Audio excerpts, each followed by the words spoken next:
przedstawić. Biżut. The liqueurs of culture. A to...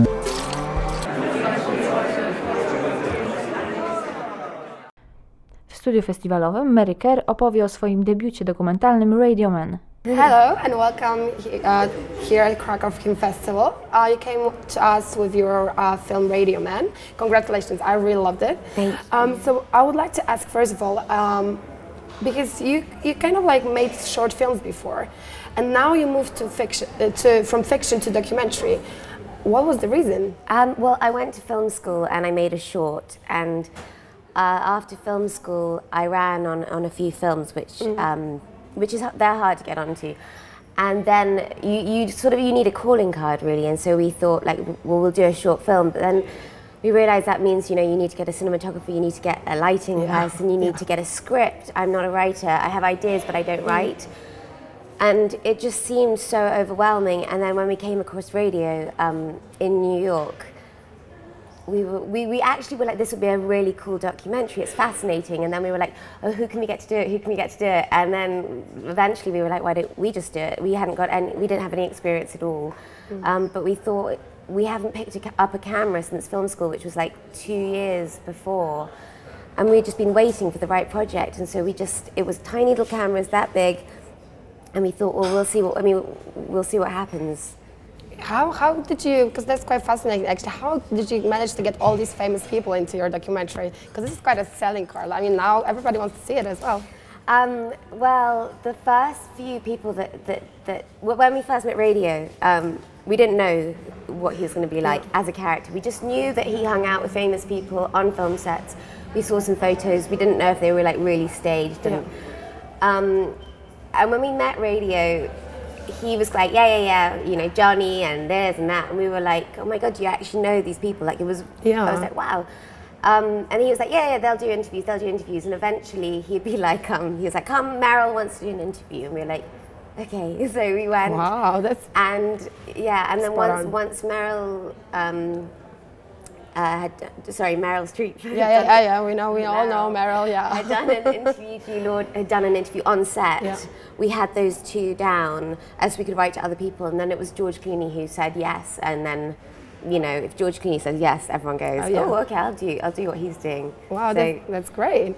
And I also wanted to ask you about Radioman himself, because he's such an individual character. He's so complex, and in documentary, the relation between the director and the protagonist is quite important. Like, did you have a need to like keep on going and keep in touch with him after the end of the film? Yeah, no, I mean, like, I love Radio. Like, I love him. It sounds, I don't mean to sound patronizing in any way, but he is so childlike that there is a sort of need, you want to look out for him, so I mean, whenever I go back to New York, I end up tidying his house. Oh, yeah. He's always like, okay, well, come and meet me here, and then we'll go to do this. Yeah. Like, come and meet me, we'll tidy up, which never lasts, but longer than a week. But we still, of course, we keep in touch. He came to Toronto.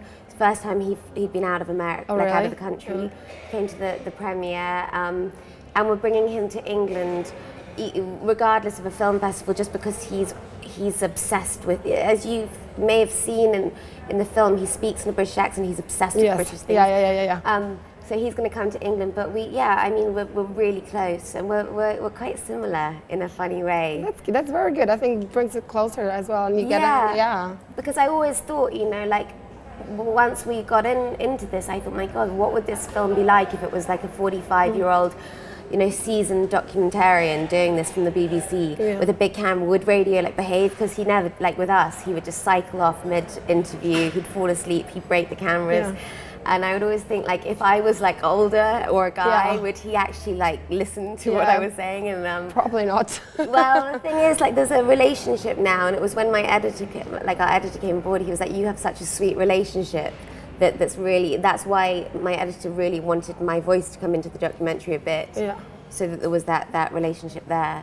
Okay, and my last question, very quickly, how do you feel as a female filmmaker in a men's world? I mean, is it tough? How do you make it? I'm more concerned about being 5 foot and and looking about 12, that to me is I don't look 12 to me. well, that's a huge thing to me. Like, a lot of people meet me and they go, oh, you know, they don't expect me to be the 31-year-old filmmaker. They expect me to be so. The woman thing hasn't ever really bothered me in any way, but then I've been lucky because I've been just doing it. This film was just like going out and doing it. It'll be I mean, now I have this as my calling card. Hopefully, it'll help a little bit. But I definitely, there is definitely, as you said, you know, this year it was for the Dragons funding. That was for the first woman. I definitely can see that there is a lot of people who go, oh, it'd be safer in a man's hands. But then you see, you know, what was the film that who won the Oscar? Catherine Bigelow. Yes, you know, that's a man's film in a way, you could say, and she just blew everyone away. So there's hope for me then. Yes. Of course. Thank you very much. Thank you so much.